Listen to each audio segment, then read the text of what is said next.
Magistrado del Tribunal Constitucional. Bienvenido. Muchísimas gracias por acompañarnos esta mañana. Gracias a usted, es un café extraordinario. Muy bien, y el tema del día sin duda es que ayer la ministra de Justicia Marisol Perezello ha defendido la designación de Gerardo Eto Cruz, ex magistrado también del Tribunal Constitucional, y que en un momento fue acusado por el mismo fiscal de la Nación, Pablo Sánchez, de sobornos, de recibir $80.000 del ex alcalde de Chiclayo, Roberto Torres. Y aunque la ministra señala que no hay una sentencia firme, bueno, él puede continuar trabajando en el Estado. ¿Quiere que le conteste sobre eso? Sí. Mi compañero y amigo de trabajo, ¿no? Tantos años. Pero lo que yo sí quisiera rescatar esto para recordar alguna propuesta que hice hace muchísimos años. Porque fíjese usted, ahora, lamentablemente que en este gobierno, en 2 meses y pico, y lo debe decir la juventud, la gente, los empresarios, los trabajadores, no hay otros peruanos en general, sin desmerecer las grandes calidades. Pero yo quiero referirme a 2 cosas de justicia. La primera, en relación a que inmediatamente debería recogerse una propuesta que no necesita, sino, fíjense ustedes, modificar el reglamento. Me refiero concretamente al levantamiento de inmunidad y a las acusaciones constitucionales, ¿no? La subcomisión de acusaciones constitucionales y sus consecuencias. Entonces, ¿cuál es la reforma tan sencilla?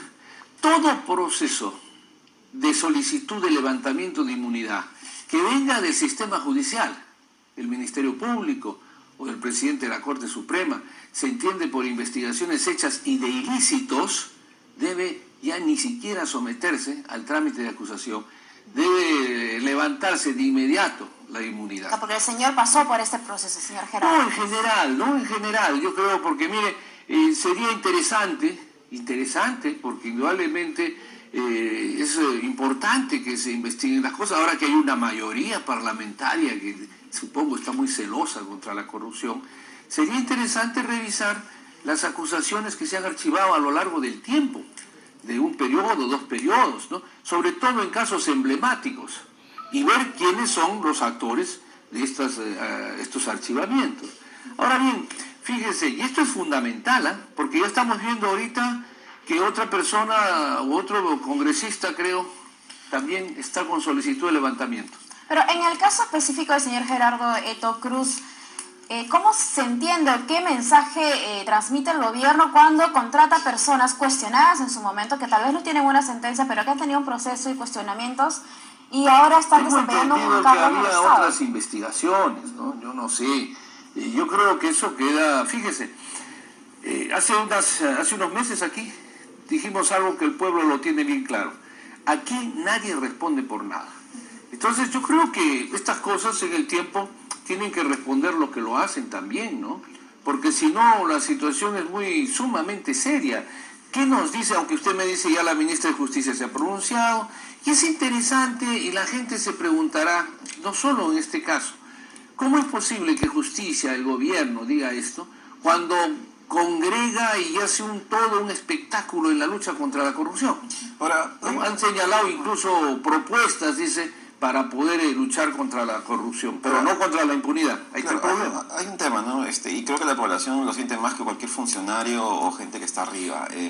¿Por qué esperar hasta 4 o 5 años por una sentencia firme cuando hay una denuncia penal con indicios, cuando hay una sentencia en primera instancia y bueno, pasa lo que dice la ministra de Justicia, no tiene una sentencia y puede seguir trabajando en el Estado? Y usted sabe muy bien que los procesos son largos, demoran y no vamos a tener resultados, por lo menos en estos 2 casos, el caso de Jailelí, el que bueno, ha sido beneficiado y que creo que tiene una investigación nueva, y el caso del señor Cruz, ¿no? Y los que van a venir, ¿no? Y los que van a venir, porque pareciera ser que el gobierno no conoce a nadie más. Entonces es una lástima que no tenga personas que pudieran dar un aporte entre tanto peruano que existe con buena voluntad. Pero yo quiero ir al fondo. Fíjese usted, esto revive mi inquietud de la necesidad de la Comisión Internacional contra la Impunidad con las Naciones Unidas, porque acabas de decir algo, mira, 4 años, 5 años, alguien le pregunta a los jueces por qué esa demora en casos de corrupción, en casos que son emblemáticos, porque el televidente dirá, Dios mío, en 4 años ya se habrá olvidado el juez de qué se trata, ya se habrá olvidado del tema, del caso. Y lo que es más serio y que vuelve a revivir algo, porque todos los peruanos somos muy ligeros de memoria. Recordemos, transición, para no irme más atrás, de la época de Paniagua, imprescriptibilidad, no a la inmunidad. Recordemos la campaña de ayer, hace unos 4 meses, todos, lo primero que hay que anular es la inmunidad. Basta ya de ese privilegio. Y lógicamente, ¿cómo lo entenderá el ciudadano peruano? ¿Cuánta gente con graves delitos, empresarios, lo que fuera, quisieran tener la suerte de que sus amigos de la mayoría parlamentaria digan, no, no lo acuses?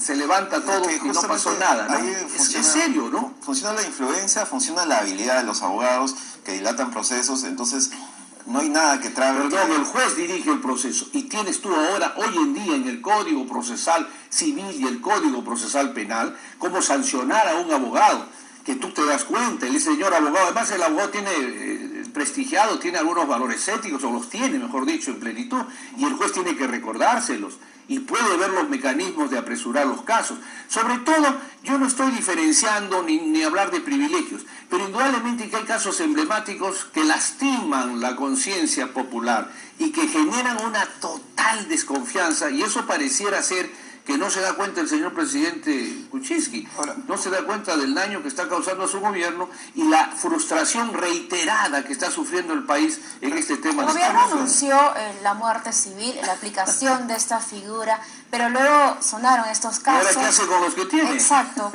Además, se puede aplicar la muerte civil cuando hay personas cuestionadas pero no tienen sentencia. Lo que se tiene que aplicar, como en todo país civilizado, es la sanción primero moral. Yo no entiendo, porque aquí viene la cuestión. La gente se critica severamente, por ejemplo, contra el fujimorismo. Dice, no, que está... ¿Y para qué han votado? Yo he escuchado a la presidenta del Congreso, a algunos fujimoristas decir, ¿qué culpa tenemos nosotros que nos den el voto? Bueno, ahí sí tienen razón, ¿no?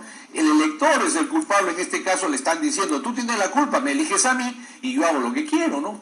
Entonces, eso es lo que tenemos que corregir y evitar, pero en mayor peligro está el Ejecutivo, porque su debilidad es muy grande, y eso decir yo hago lo que quiero, después de que dice vamos a luchar contra la corrupción, después de que dice lo que estás diciendo, muerte civil, después que hacen con gran propaganda, y en algunas cosas discrepo, decir por ejemplo, alguien que ha cumplido su condena, que ya está restituido a la sociedad, no tiene derecho a trabajar en nada, pero él mismo convoca a personas que de alguna manera pueden ser muy sanas, relevantes, ¿no? Sobre todo en casos de puestos ejecutivos, porque el otro es una comisión, creo, de estudio, de procesar, pero en fin, lo cierto es que todos nos preguntamos, el televidente hoy día se pregunta, y vuelvo a poner un ejemplo porque es conocido, llámese Caracol u otro delincuente, que dicen que han pagado jueces, que han pagado policías, que han pagado gente del INPE, ¿dónde está justicia? ¿Dónde está el fiscal de la nación que dice, oye, un momento, me lo traes aquí? ¿Hay un vacío legal en la figura de la muerte civil? Porque no se podría aplicar, al menos en estos casos. Todavía no está totalmente. ¿Qué debería incorporarse? La lógica es que funcione como una sentencia y obviamente no hay manera de quebrar eso salvo alguna modificación. Bueno, eso es naturalmente en función de que se presume la inocencia de una persona. Pero yo digo... Eso está en la Constitución. Yo creo que eso es constitucional, pero no lo obliga a un gobierno o al Parlamento pasar por alto eso. Yo le voy a decir algo, cuidado con algo muy grave, algo muy grave, y que los jóvenes me escuchen, y que está sucediendo. Requisitos. Oiga, los requisitos no son por gusto, ¿no? Y dice, por ejemplo, requisito para ser miembro del Tribunal Constitucional, trayectoria democrática, que se revise un poquito. De repente el Congreso, soberano sin duda, y que nadie le pide cuentas, dice, elige a alguien que ha servido no a una dictadura, a la de Velasco, a la de Fujimori, y de repente a otras, con una trayectoria totalmente autocrática. Eso debería ser nulo, ¿no es cierto? Porque si tú no cumples los requisitos te anulan. Igual pasa con otras instituciones.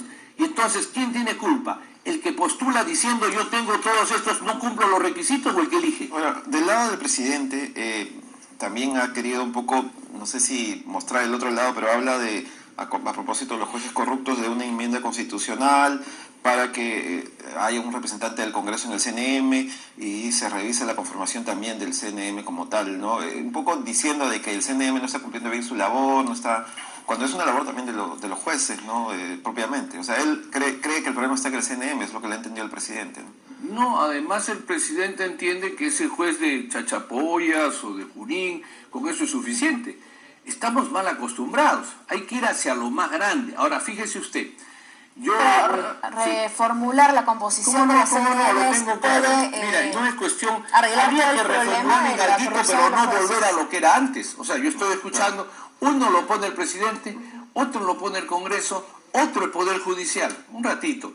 El Consejo Nacional de la Magistratura ha sido, aunque mire usted, mi cariño a la Constitución del 79 y su conformación, que ya fue su inicio, porque se creó el Consejo y lo presidía el fiscal de la Nación, pero lo que fue un avance, y lo es institucionalmente, es esta creación en la que se hizo con la finalidad de que no tenga influencia política ni económica. Es decir, no interviene ni el presidente ni el parlamento. Pero hay una cosita, pues, antes de esa curiosidad constitucional que tiene el señor presidente y que nos están demostrando varias posiciones políticas que debemos ir hacia una asamblea constituyente, antes de eso debería fijarse qué tienen que exhibir los que están en estos cargos.